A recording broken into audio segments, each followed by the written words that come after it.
Réalité vous présente l'instant métropole. No matter what may be your mood, I am always ready to entertain you.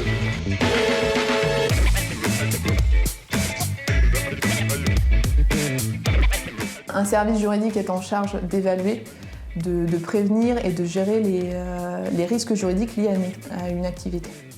Je ne sais pas si vous avez reçu le titre de propriété. Pas encore à ce jour. Pas encore, donc ok. Donc ils sont propriétaires occupants. Oui.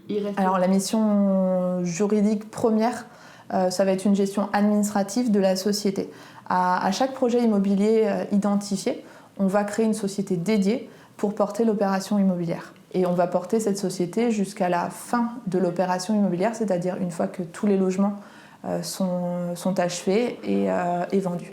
Donc on est sur un socle commun, sur 2 tours, et eux vont avoir une tour. Donc ils viennent s'imbriquer chez nous. Voilà. Donc au niveau avec des parkings sur la base. Exactement, en dessous. Donc au niveau du socle, il y aura des parkings. Tu vas avoir un état descriptif de volumétrie à faire. D'accord. Une des missions principales majeures, ça va être la gestion contractuelle. C'est-à-dire que le service juridique doit s'assurer de la sécurisation de l'ensemble des contrats, donc de l'ensemble des engagements contractuels pris par la société. Ça va être la promesse de vente du foncier, les contrats de travaux avec les entreprises, ça va être le contrat de réservation avec les acquéreurs. On va signer aussi un règlement de copropriété dès lors que nous sommes sur des logements collectifs, et on va signer aussi un dépôt de pièces chez le notaire, c'est-à-dire que le promoteur va déposer au rang des minutes du notaire un ensemble de pièces liées à la construction immobilière. Je ne sais pas si vous vous rappelez, on a eu une problématique à l'époque avec un acquéreur. Donc, alors après, le client n'a pas été plus loin dans la procédure. On n'a pas été assigné au fond. Non.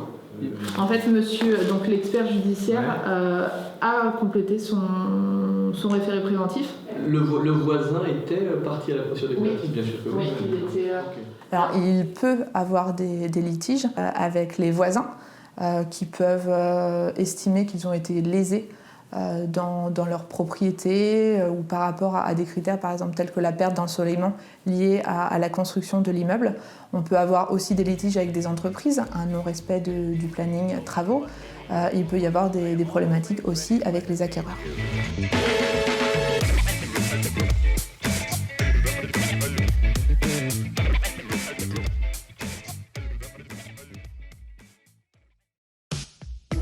Réalité vous a présenté l'instant métropole.